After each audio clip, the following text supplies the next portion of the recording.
able to right now. That was cool. I can't believe I did that. What the heck? I'm not able to right now. That was cool. What happens when the invisible help becomes the only thing standing between a ruthless billionaire and a bullet? Nora Sullivan was just a maid at the sprawling Rossi estate in upstate New York, paid to keep her head down, her mouth shut, and the marble floors shining. But when she steps up to adjust the silk tie of Lorenzo Rossi, the undisputed, terrifying head of the most feared syndicate on the East Coast, she catches a reflection in the hallway mirror that freezes the blood in her veins. A single desperate whisper, "Your driver has a gun. Don't get in the car," changes both their lives forever. Welcome to a true story of betrayal, absolute power, and a deadly romance forged right in the crosshairs.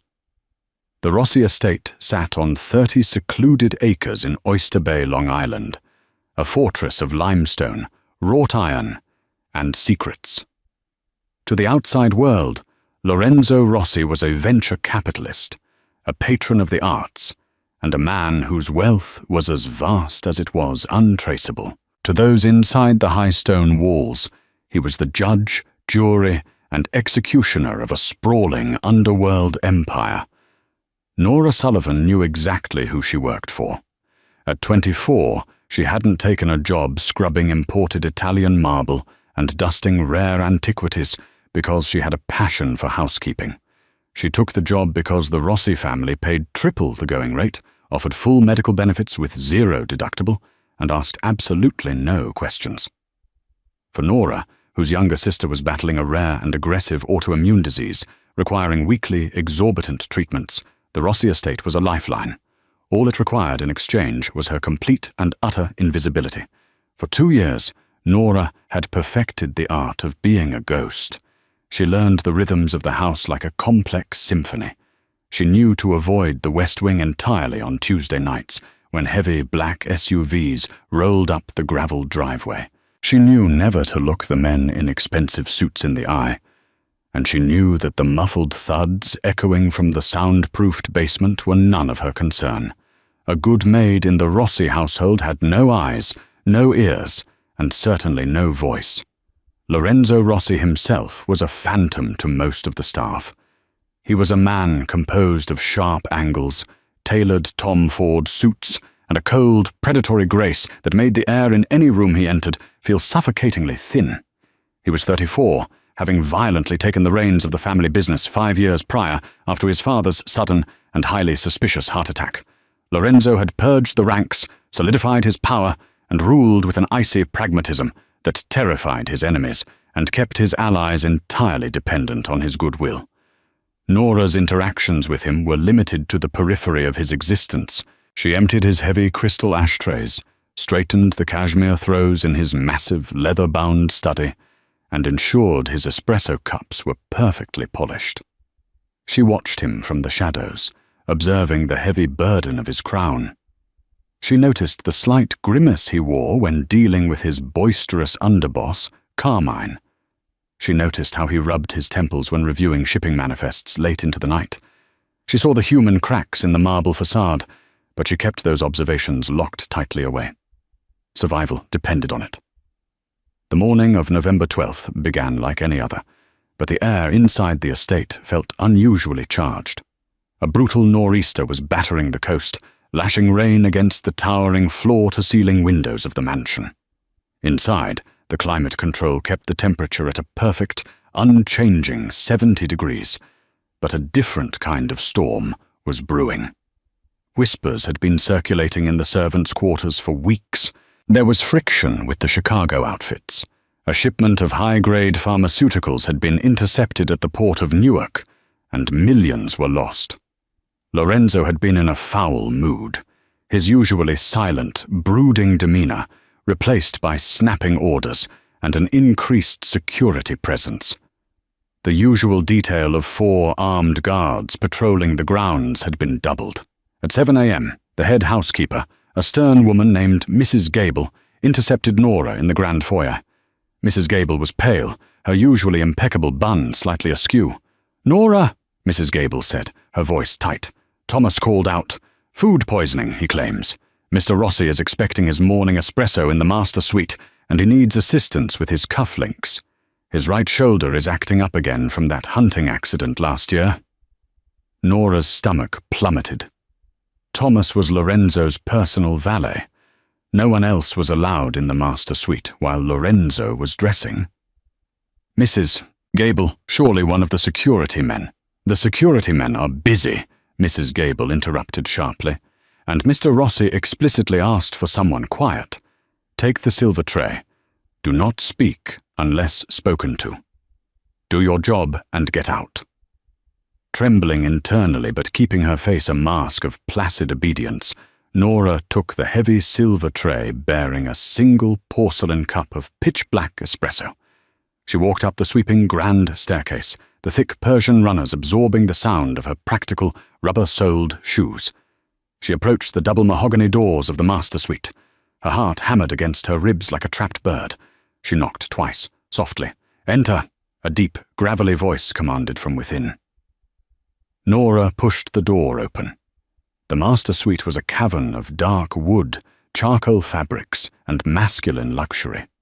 Lorenzo Rossi stood by the massive bay window, overlooking the front driveway, the grey morning light casting long, harsh shadows across his face. He was already in his trousers and a crisp white dress shirt, though the collar was unbuttoned and the cuffs hung loose. He looked tired, the shadows beneath his dark eyes more pronounced than usual. "Put it on the desk," he ordered, not turning away from the window. Nora moved silently, placing the tray down without a single clink of porcelain against silver. She stood by the desk, hands clasped in front of her apron, waiting for her next instruction. Lorenzo finally turned. He was a devastatingly handsome man, but it was a harsh, unforgiving kind of beauty. His dark hair was meticulously styled, his jaw covered in a faint shadow of stubble. He walked over to the desk, picked up the espresso, and downed it in one fluid motion. He didn't even wince at the heat. "My cuffs," he said, holding out his left arm.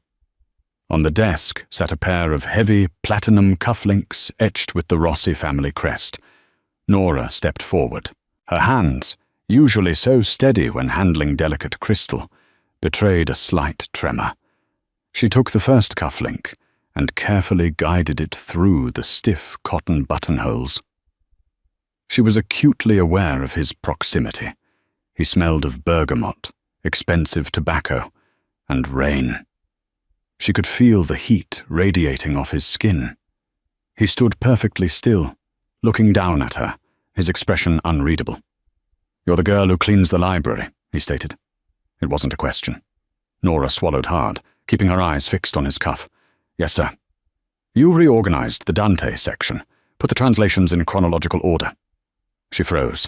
She had done that 3 months ago, thinking no one would notice.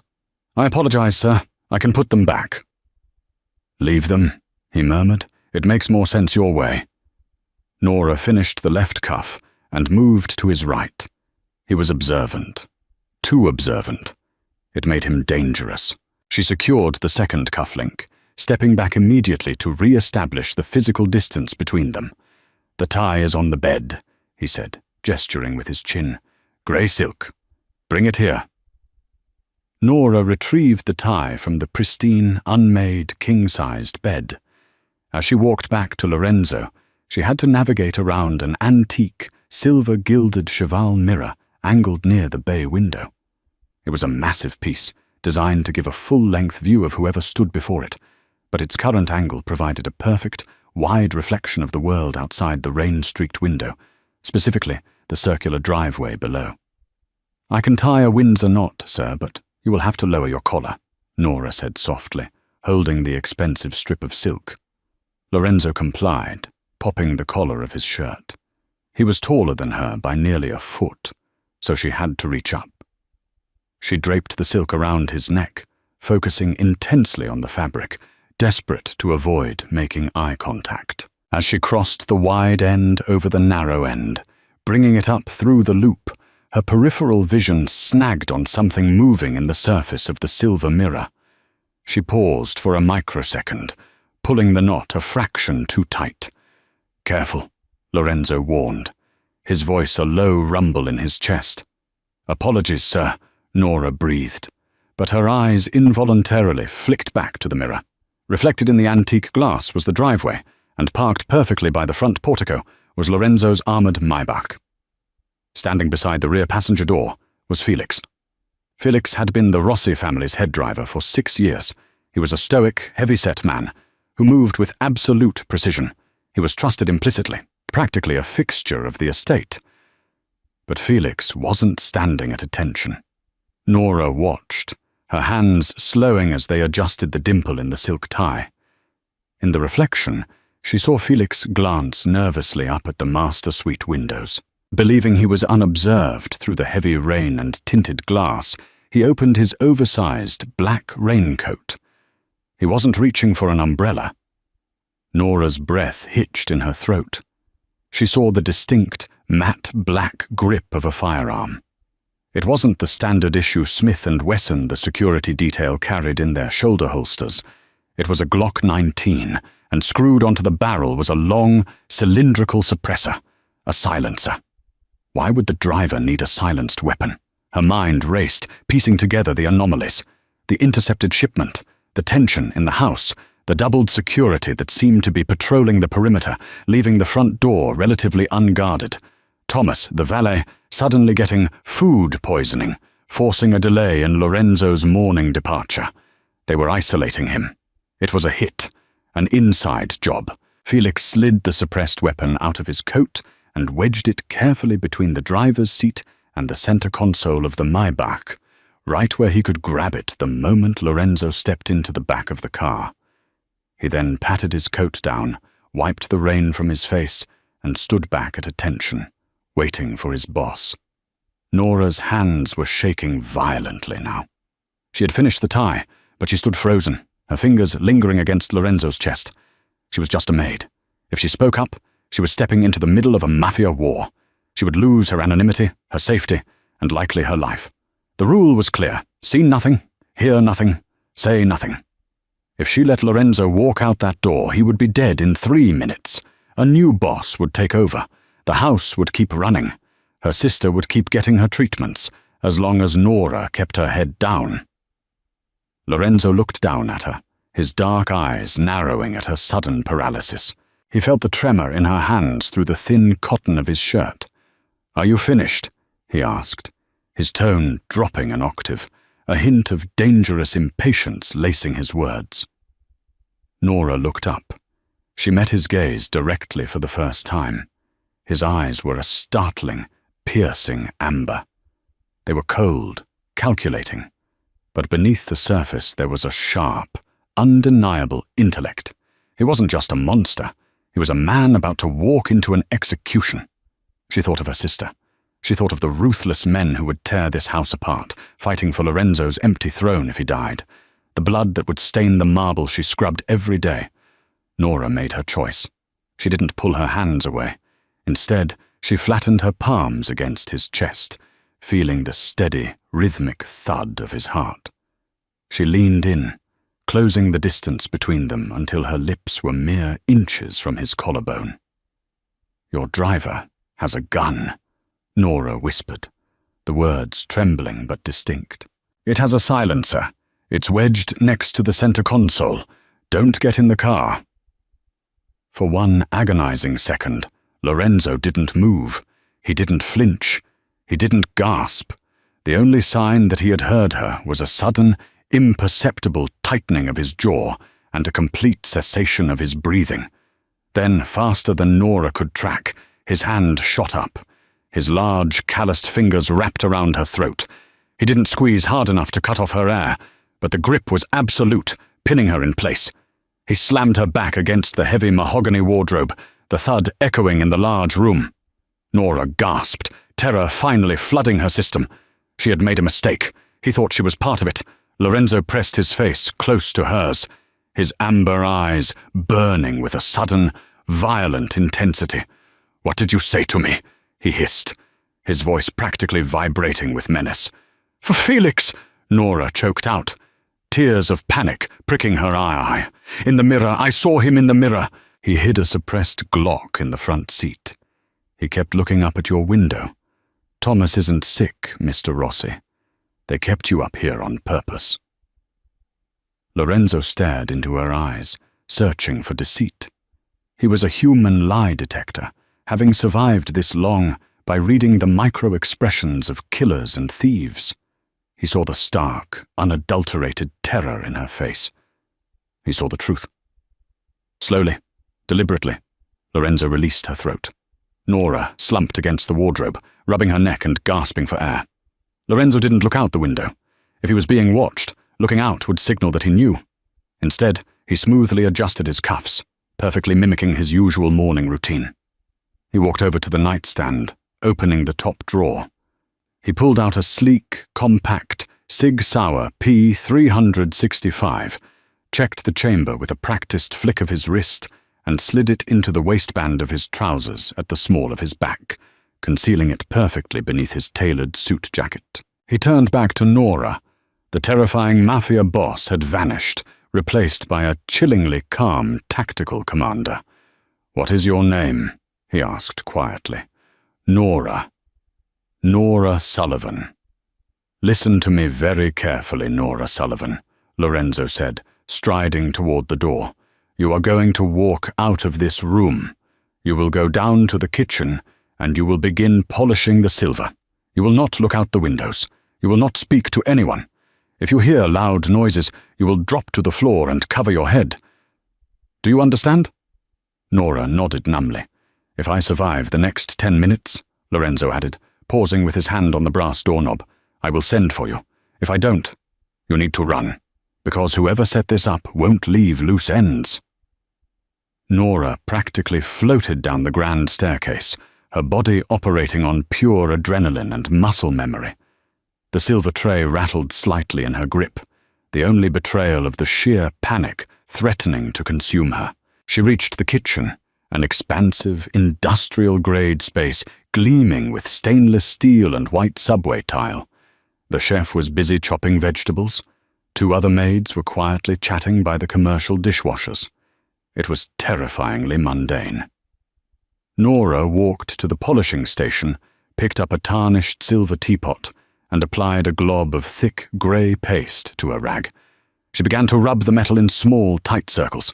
1 minute passed, 2, 3. The silence of the house felt oppressive, heavy with impending doom. Nora strained her ears, terrified of what she might hear, and terrified of hearing nothing at all.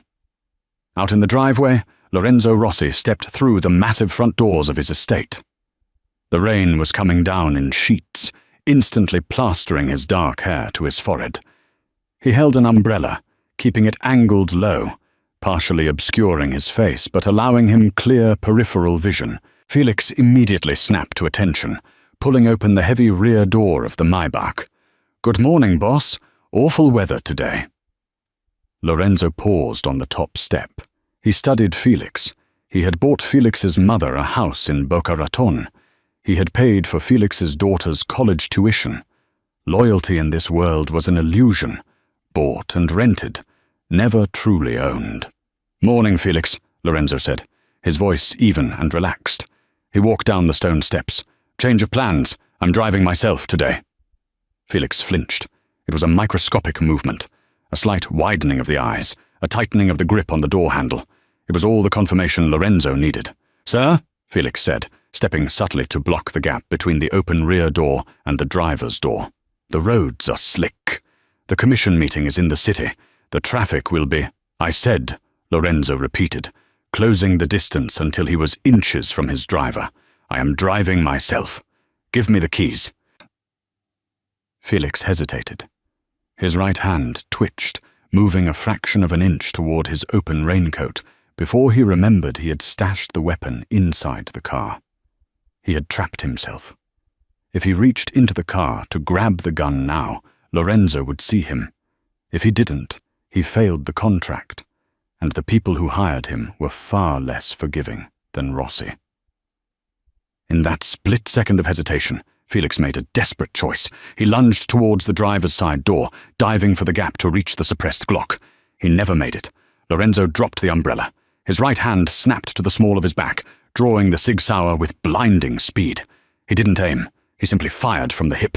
Crack, crack! 2 deafening gunshots shattered the quiet of the morning, echoing off the stone walls of the mansion. Inside the kitchen, Nora gasped, dropping the silver teapot. It clattered loudly against the granite counter. The chef froze, knife suspended in the air. The other maids shrieked and ducked behind the island. Nora immediately dropped to her knees, pressing her back against the cabinets, her hands covering her ears, tears finally spilling hot down her cheeks. She had done it. She had pulled the trigger just as surely as if the gun had been in her own hand. Outside, Felix collapsed against the side of the Maybach, clutching his stomach, sliding down the wet armor-plated door, leaving a streak of dark, crimson blood in his wake. He hit the wet asphalt with a heavy splash. Instantly, the front doors burst open. The security detail, weapons drawn, flooded out onto the portico. "Hold your fire!" Lorenzo roared, keeping his weapon trained on the gasping driver. "Secure the perimeter.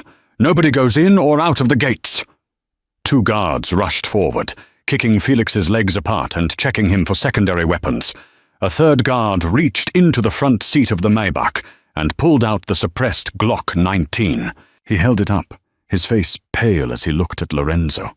Boss, he had this wedged by the seat. Lorenzo stared down at the dying man. The rain was washing the blood into the storm drains. "Who gave the order, Felix?" Lorenzo asked softly, crouching down just out of reach. Felix coughed, blood bubbling at the corner of his lips. "You're dead, Rossi." "Dante says hello." Lorenzo's jaw tightened. Dante, his own cousin. The snake had finally decided to strike. "Get him to the soundproof room in the basement," Lorenzo ordered the guards, his voice devoid of emotion. "Keep him alive long enough for the medic to stabilize him. I have questions, and he is going to answer them." As the guards dragged the bleeding driver away, Lorenzo stood up. He smoothed his tie, the grey silk tie that had inadvertently saved his life.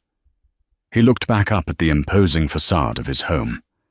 His empire was compromised. His family was plotting against him. His inner circle was breached. The only person in the entire world who had shown him genuine, unbought loyalty today was a 24-year-old maid whose name he had barely known an hour ago. Lorenzo turned to his head of security, a massive, scarred man named Bruno. "Lock down the estate. Bring Dante's files to my study. And Bruno?" "Yes, boss?" "Go to the kitchen. There is a maid there. Nora Sullivan. Bring her to my study immediately.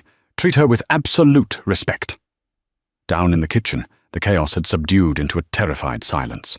The security guards had swept through, shouting orders, confirming everyone was accounted for. Nora was still sitting on the floor, hugging her knees to her chest, trying to regulate her breathing. The swinging door to the kitchen pushed open. Bruno stepped in. He was an intimidating figure, his suit straining against his massive frame. His eyes swept the room and locked onto Nora. "Nora Sullivan?" he asked. Nora slowly stood up, her legs shaking so badly she had to grip the counter for support. "Yes. Mr. Rossi wants to see you in his study. Now." The chef shot her a look of pure pity. In the Rossi household, being summoned to the study after gunfire meant only one thing. You were implicated. Nora untied her white apron with trembling fingers and set it on the counter.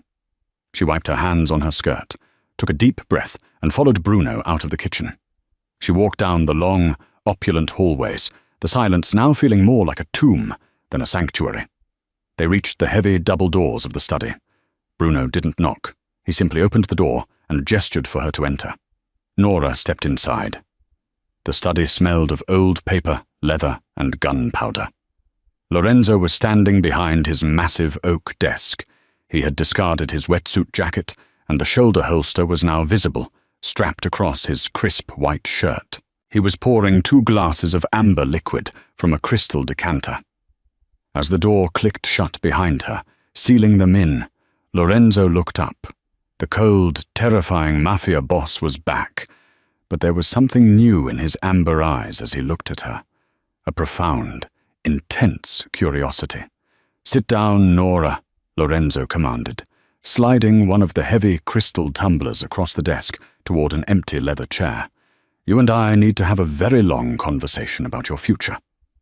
The crystal tumbler stopped exactly 1 inch from the edge of the desk, the amber liquid inside swirling like liquid gold. It was a pour of Macallan 25-year-old single malt, a scotch that cost more per bottle than Nora made in a month of scrubbing floors. Nora stared at the glass, her hands gripping the armrests of the heavy leather chair. She didn't reach for it. Drinking with the boss wasn't just breaking protocol. In her current situation, it felt like a trap. Lorenzo took a slow sip from his own glass, his piercing amber eyes never leaving her face. The silence in the study was absolute, save for the rhythmic drumming of the nor'easter against the thick, bulletproof glass of the bay windows. The smell of expensive leather, aged paper, and the faint, acrid metallic tang of the gun residue on Lorenzo's clothes filled the room. "Drink," Lorenzo instructed, his voice a low, steady rumble. "Your hands are shaking. The sugar will help with the shock." Reluctantly, Nora unclasped her hands, her fingers trembling as they wrapped around the heavy crystal. She took a small sip. The scotch burned a fiery trail down her throat, but almost instantly, a heavy warmth began to spread through her chest, steadying her wildly racing heart. "Let us dispense with the pleasantries, Miss Sullivan," Lorenzo began, setting his glass down precisely on a leather coaster. He leaned forward, resting his elbows on the polished oak. "I am a man who deals in information. My life depends on knowing things before they happen. Today, a girl who dusts my encyclopedias saw a ghost in a mirror that my $1 million security detail missed. I need to know why." Nora swallowed hard, the burn of the scotch lingering. I was looking at the tie, Mr. Rossi, and the mirror was angled perfectly. I saw Felix's face. He looked guilty. And then I saw the gun." "And why did you tell me?" Lorenzo's voice sharpened, slicing through the quiet room. "The smart thing to do, the survival instinct for someone in your position, would have been to finish the knot, walk out the door, and let the chips fall. By speaking up, you put yourself in the crossfire. You marked yourself." Nora hesitated. She couldn't tell him she had seen the exhaustion in his eyes, or that she had felt a bizarre, inexplicable pull to the man behind the monster. "If you died, there would be a war. The house would be torn apart. I need this job." Lorenzo stared at her for a long, agonizing moment. Then he reached into the top drawer of his desk and pulled out a manila folder. He tossed it onto the center of the desk. The tab read, "Sullivan, N." "You need this job," Lorenzo read from the file, "because your younger sister, Lily, is currently receiving experimental immunosuppressive therapy at Mount Sinai Hospital in Manhattan under the care of Dr. Aris. The treatments cost $14,000 a week. Your parents are deceased. Car accident, 3 years ago. You dropped out of a master's program at Columbia to work 3 jobs until you found my employment agency." Nora's blood ran cold. The warmth of the scotch vanished, replaced by an icy dread. She felt entirely naked, stripped of her carefully constructed invisibility. "You investigated me." "I investigate everyone who breathes the air in my home," Lorenzo stated matter-of-factly. "But your file was flagged because you never complained. You never asked for an advance, and you never, ever gossiped with the other staff. You were a ghost. Until today." He stood up, pacing slowly toward the window, looking out at the rain-swept grounds where his men were still frantically securing the perimeter. "My cousin, Dante, operates out of Brooklyn. He's ambitious, reckless, and apparently tired of waiting for his turn. Felix was Dante's plant. If Dante has compromised my driver, I have to assume he has compromised my house staff, my security, my inner circle." Lorenzo turned to face her, the harsh light casting deep shadows across his striking features. The tailored fit of his shirt highlighted the tension coiled in his broad shoulders. The Sig Sauer holstered against his ribs was a stark reminder of the violence outside the door. "I cannot trust the men I pay to protect me," Lorenzo said softly. But I know, without a shadow of a doubt, that you are not on Dante's payroll. Dante doesn't hire maids. He hires hitters, and a plant wouldn't have saved my life. I want to go back to the kitchen, Nora whispered, panic rising in her throat again. I won't say a word. I swear to you, Mr. Rossi. I didn't see anything. I don't know anything. It's too late for that, Nora, Lorenzo said, walking back to the desk. He leaned over, planting his hands on the wood, bringing his face dangerously close to hers. The scent of bergamot and gunpowder enveloped her. You stepped onto the chessboard the second you whispered in my ear. Dante will find out what happened. He will find out how I knew. And when he does, you become a liability to him. Nora closed her eyes, a tear escaping and tracking down her pale cheek. She had tried to save a life, and in doing so, she had likely forfeited her own, and doomed Lily. Look at me, Lorenzo commanded. She opened her eyes, meeting that intense, amber gaze. You are going to stop cleaning the library, Lorenzo said, his tone shifting from interrogation to a lethal, binding business proposition. Effective immediately, you are my personal assistant. You will have full access to the house. You will attend the staff meetings.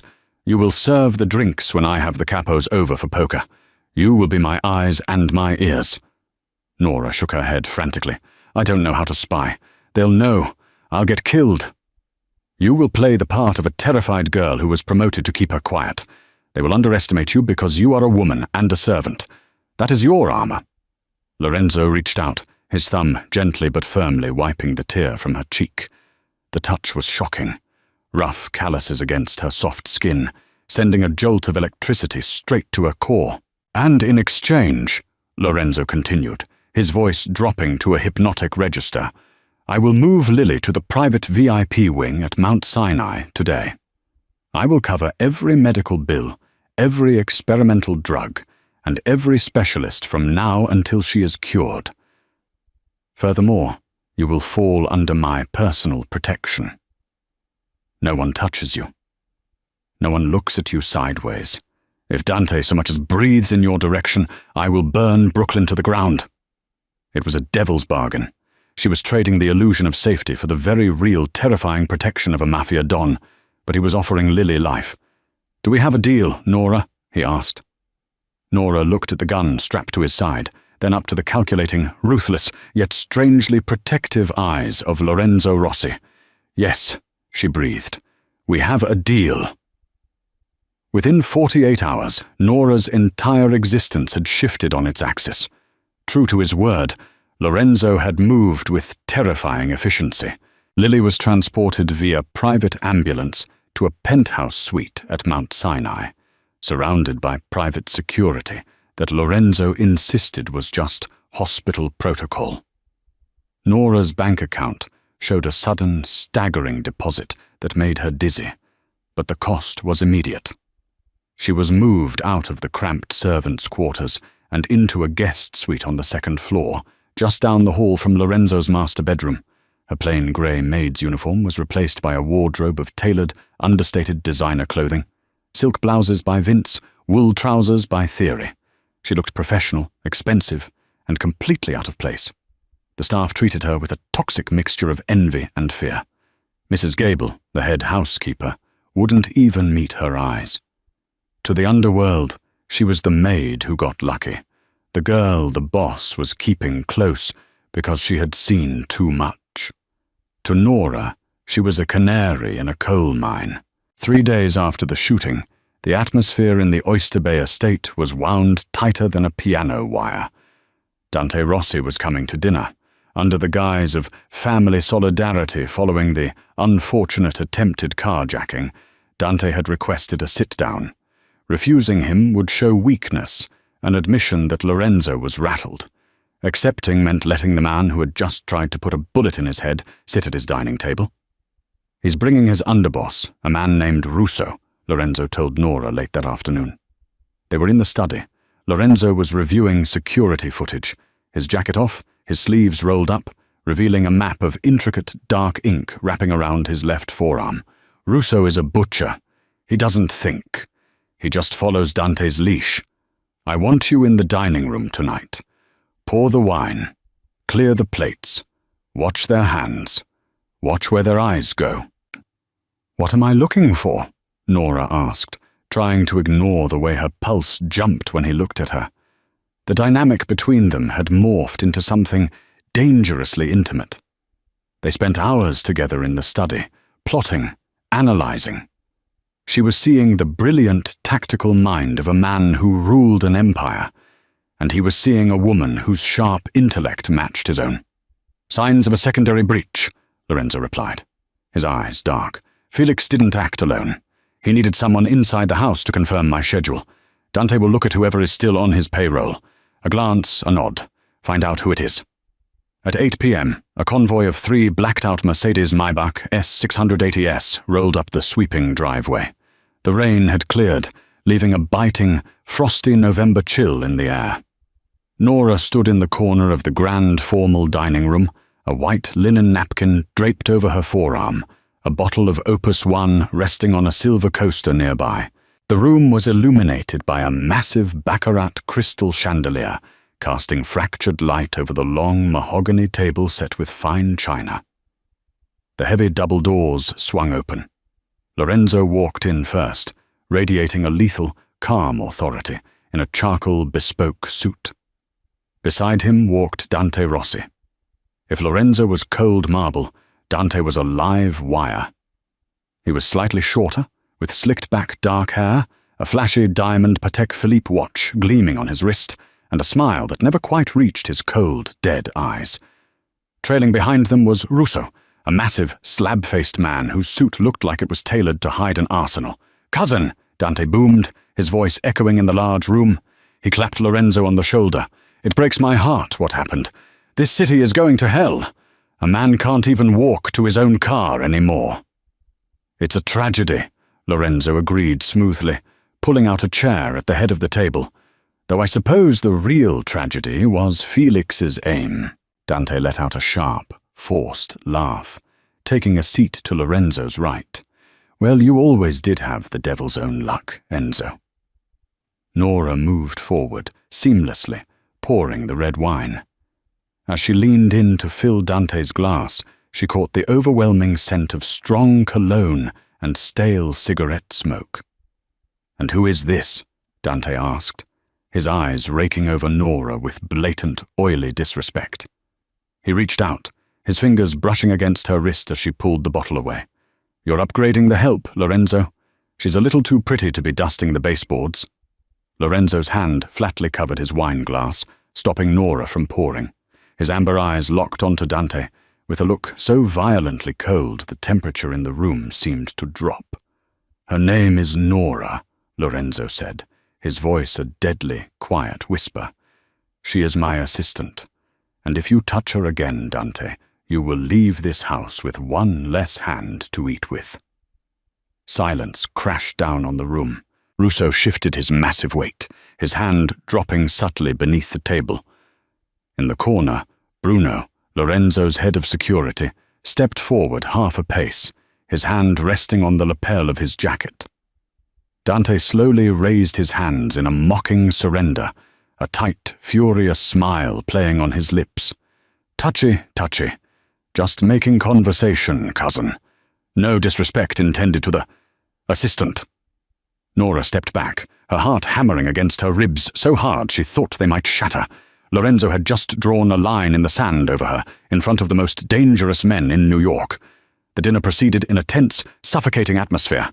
They ate dry-aged steaks and talked around the massive elephant in the room. They discussed shipping routes, union bosses, and a real estate development in Queens. It was a masterclass in Mafia diplomacy, smiling at the man you intend to kill. Nora faded into the background, focusing entirely on her task. She watched Dante. He was loud, boastful, performing for his cousin. But she noticed that Russo, the massive underboss, wasn't eating. He was scanning the room. Nora tracked Russo's line of sight. He wasn't looking at Lorenzo, and he wasn't looking at Bruno. He was looking at the arched doorway that led to the kitchen corridor. Standing stationed at that doorway was Miller, one of Lorenzo's newer security hires. Nora watched closely. As the dessert plates were being cleared by the other staff, Russo reached up and adjusted the knot of his tie. It was a standard movement, but as he did it, he tapped his index finger twice against his collarbone. Immediately Miller, standing at the doorway, mirrored the movement. A quick scratch of the collar, 2 taps, a code, a confirmation. Nora felt a chill race down her spine. The snake wasn't just in the grass. He was standing guard at the door. An hour later, the Maybachs rolled back down the driveway, carrying Dante and his crew back to Brooklyn. The house let out a collective, silent breath. Nora found Lorenzo in the study. The lights were dimmed. He had discarded his jacket and tie and was pouring a generous measure of scotch. He looked exhausted, the weight of the crown pressing heavily upon him. "Lock the door," he murmured as she entered. Nora turned the heavy brass deadbolt. She walked over to the desk. "It's Miller," she said immediately, her voice hushed but firm. "The guard at the kitchen archway. Russo signaled him during dessert. 2 taps to the collarbone. Miller signaled back. He's Dante's inside man." Lorenzo froze, the crystal decanter hovering over his glass. He slowly set it down. "Miller," he repeated quietly. "He handles the perimeter alarm codes on the night shift." The implication hung in the air, heavy and terrifying.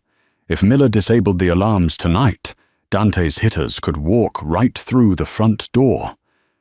Dante hadn't come to make peace. He had come to trigger the invasion. Lorenzo looked up at Nora. The exhaustion in his eyes was replaced by a fiery, predatory gleam. He rounded the desk, closing the distance between them in 3 long strides. He didn't stop until he was standing inches from her, towering over her. "You did it," he whispered, his voice rough with an emotion she couldn't quite place. "You saved me. Again." Before Nora could process his words, Lorenzo reached out. His large hands cupped her face, his thumbs tracing her cheekbones. The physical contact was electric, burning away the cold terror of the evening. Nora gasped softly, looking up into those molten amber eyes. The professional boundary they had tried to maintain shattered into a million pieces. "Mr. Rossi," she breathed. "Enzo," he corrected fiercely, his gaze dropping to her lips. "Call me Enzo." And then, in the silence of the fortified study, with a Mafia war about to detonate on their doorstep, Lorenzo Rossi leaned down and kissed her. The kiss was desperate, bruising, and tasted faintly of expensive scotch and raw adrenaline. For Nora, it felt like stepping off a cliff. The ironclad control Lorenzo Rossi exerted over every aspect of his life fractured in that single moment. His hands, rough and calloused from a life of violence, held her face as if she were made of the finest, most fragile porcelain. She gripped the lapels of his tailored shirt, anchoring herself against the sheer force of him. But the real world, the violent, unforgiving world of the New York syndicate, refused to wait. Lorenzo broke the kiss, resting his forehead against hers. His chest heaved, his breathing ragged. The silence in the study was deafening, save for the rhythmic ticking of the antique grandfather clock in the corner. It was 11:45 p.m. "I shouldn't have done that," Lorenzo whispered, his voice gravelly, his amber eyes completely dilated. "Not tonight. Not when I can't guarantee you'll see tomorrow." "Enzo," Nora breathed, the name feeling foreign, yet perfectly right on her tongue. "What do we do about Miller?" Instantly the vulnerability vanished. The Mafia Don returned, his expression hardening into a mask of pure, tactical ice. He stepped back, pulling his Sig Sauer from its holster and checking the magazine with a sharp, mechanical click. "We don't do anything about Miller," Lorenzo said, striding over to his desk and picking up a secure, encrypted satellite phone. "We let him open the door." Nora's eyes widened. "You're going to let Dante's men into the house? If I kill Miller now, Dante's hit squad will hear the silence over the radio, abort, and try again tomorrow, or next week, in a place where I don't control the high ground," Lorenzo explained coldly. He dialed a 2-digit extension. "Bruno, my study. Bring the heavy gear. We have a rat." Less than 2 minutes later, Bruno slipped into the room, carrying a black duffel bag that clinked ominously with the sound of spare magazines and heavy ordnance. Lorenzo quickly relayed Nora's observation. Bruno's scarred face darkened with a terrifying rage. "Miller's on the North Corridor detail," Bruno growled.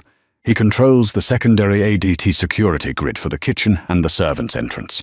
If he kills the perimeter alarms, Dante's hitters will come through the rose garden and breach the back doors." "Exactly," Lorenzo said, stripping off his white dress shirt entirely, revealing the intricate tapestry of ink that covered his muscular torso. He pulled a black Level 3 Air Kevlar tactical vest from the duffel bag and strapped it tightly over his undershirt, then threw a dark athletic jacket over it to conceal the armor. "We bottleneck them in the grand foyer.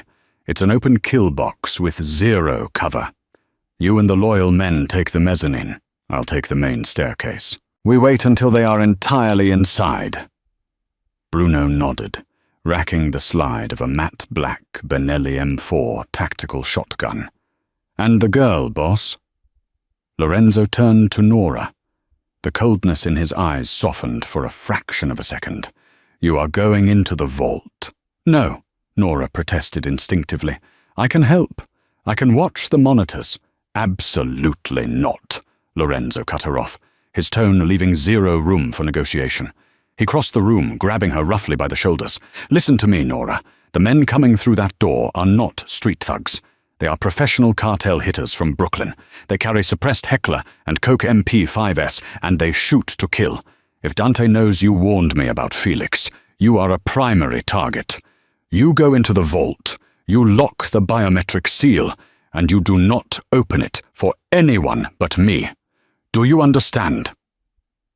Tears of pure terror pricked Nora's eyes, but she saw the desperate plea beneath his iron command. He couldn't fight if he was worried about her. She nodded tightly. "I understand." Lorenzo led her down a hidden service elevator behind the study's bookshelves, descending deep into the bedrock beneath the estate. They bypassed the lavish wine cellar, ignoring the racks of Chateau Lafite Rothschild and vintage Dom Perignon, and approached a blank concrete wall. Lorenzo pressed his thumb against a concealed scanner. A heavy steel-reinforced door hissed open. "There's food, water, and an independent ventilation system," Lorenzo said, gently pushing her inside. He pressed a cold, heavy object into her hands. It was a compact Glock 43. "Safety is off. If the door opens, and it isn't me, point it at the center of their mass and pull the trigger until it clicks empty." Before she could respond, he leaned in, kissing her fiercely one last time. "I will come back for you. That is a vow." The steel door slid shut, the heavy locking mechanisms echoing with a terrifying finality. Nora was alone in the quiet, brightly lit bunker, gripping the firearm with white-knuckled intensity. Above ground, the estate plunged into absolute darkness. At 1:45 a.m., Lorenzo ordered Bruno to remotely kill the main breaker. Lorenzo crouched in the shadows of the grand staircase, an M4 carbine resting against his shoulder, the red dot sight glowing faintly in the pitch black. The air was thick with the smell of floor wax and impending death. On the mezzanine above, Bruno and 4 fiercely loyal guards were positioned like gargoyles, completely hidden from the ground floor. At 2:03 a.m., the faint electronic beep of the ADT system disengaging echoed from the back of the house. Miller had played his part. A heavy silence followed. Then the soft, barely perceptible squeak of tactical boots on marble. Through his night vision goggles, Lorenzo watched them enter. 6 men, dressed in all black, moving in a practiced diamond formation through the kitchen archway and into the sprawling grand foyer. They moved with lethal precision, sweeping their suppressed muzzles back and forth. They thought the house was asleep. They thought the darkness was their ally. Leading the pack was Russo, Dante's massive underboss, holding a suppressed pistol. He raised a hand, signaling his men to fan out towards the staircase. Lorenzo let them take 5 more steps, ensuring every single man was entirely exposed on the wide Persian runner in the center of the foyer, completely cut off from any doorways or cover. Lorenzo reached into his pocket and hit the remote override for the backup generators. Instantly, the massive baccarat crystal chandelier above the foyer blazed to life with blinding 1,000-watt intensity. The hit squad froze, entirely illuminated, squinting against the sudden glare. "Russo!" Lorenzo's voice boomed from the top of the stairs, a terrifying roar of absolute authority. Russo whipped his head up, raising his weapon. "Fire!" Lorenzo commanded. The grand foyer of the Rossi estate erupted into a deafening, chaotic hellscape. Gunfire tore through the air, completely shattering the pristine silence of the mansion. The marble statues lining the walls exploded into clouds of white dust as stray bullets struck them. The rich mahogany banisters splintered into jagged shards. From the mezzanine, Bruno's shotgun roared, a devastating, rhythmic sound that dropped 2 of the Brooklyn hitters before they even had a chance to shoulder their weapons. Lorenzo fired in precise, controlled bursts from his M4, remaining cold and entirely detached. This wasn't a battle. It was an execution. He had lured the wolves into a cage, and now he was slaughtering them. The firefight lasted less than 45 seconds. When the echoing cracks of gunfire finally ceased, a heavy, suffocating silence fell over the ruined foyer. The air was thick with grey smoke, the acrid stench of cordite, and the metallic tang of blood. Lorenzo slowly descended the stairs, his weapon sweeping the bodies. 4 of the hitters were dead. 1 was groaning in the corner. And then there was Russo. The massive underboss had taken 3 rounds and was slumped against a shattered Greek column, gasping for breath. "Clear!" Bruno shouted from the kitchen archway. "We have Miller. He tried to make a run for the gate." Lorenzo ignored the traitor for now. He walked directly to Russo, his boots crunching on shattered marble. "Where is Dante?" Russo spat a wad of bloody phlegm onto the ruined rug. "Go to hell, Enzo. You think this is over? Dante is waiting at the Brooklyn Navy Yard. When we don't call in, he sends an army." Lorenzo didn't blink. He reached into Russo's jacket, pulled out the man's burner phone, and unlocked it using Russo's bloody thumbprint. He snapped a picture of Russo bleeding out on the floor and hit send to the only contact saved. D. "Tell Dante," Lorenzo said softly, crouching down to look his enemy in the eye, "that I am coming for his crown, and there won't be a piece of him left to bury." He stood up, turning his back. "Bruno, clean up the foyer. Take Miller to the basement." Lorenzo stripped off his tactical vest. The adrenaline was finally beginning to recede, leaving behind a bone-deep, crushing exhaustion. He had won the battle, but the war for New York had just begun. He walked towards the hidden elevator, descending deep into the bedrock beneath the estate. When he reached the vault, he pressed his thumb to the scanner. The heavy steel door hissed open. Nora was huddled in the corner, the Glock 43 aimed unsteadily at the doorway, her eyes wide with terror. When she saw Lorenzo, she dropped the gun. It clattered against the concrete floor. She flew across the room, slamming into his chest. Lorenzo wrapped his arms around her tightly, burying his face in her hair. He didn't care about the blood on his shirt or the gunpowder on his hands. He just needed to hold the one person who hadn't betrayed him. "It's over," Lorenzo murmured against her ear. "The house is secure." Nora pulled back slightly, her hands trembling as she touched his face. "You're bleeding." "It's not mine," he assured her gently. He looked deeply into her eyes, searching for revulsion or fear. He had just orchestrated a massacre. He was a monster, a king of a dark and violent underworld. But Nora didn't pull away. She saw the exhaustion, the heavy toll the crown took on his soul.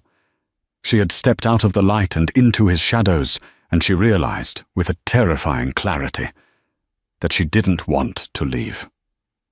"Dante," she asked softly. "Tomorrow, I burn Brooklyn to the ground," Lorenzo stated. "But tonight, you are safe." 6 months later. The private VIP suite at Mount Sinai Hospital smelled faintly of expensive lilies and antiseptic. Sunlight streamed through the floor-to-ceiling windows, illuminating the room where Lily Sullivan sat up in bed, a healthy flush returning to her cheeks. She was laughing, eating a cup of strawberry gelato. Nora stood by the window, watching her sister. She was no longer the invisible maid in practical rubber-soled shoes. She wore a tailored, cream-colored Chanel suit, a stunning 3-carat oval diamond glittering on her left ring finger. The heavy door to the suite opened. Bruno stepped in first, scanning the room out of habit before stepping aside. Lorenzo Rossi walked in. He wore a sharp, midnight blue Tom Ford suit, radiating an aura of absolute, untouchable power. The war was over. Dante was gone, a whispered ghost in the underworld. Lorenzo ruled the East Coast Syndicate entirely unchallenged. As he looked at Nora, the coldness vanished.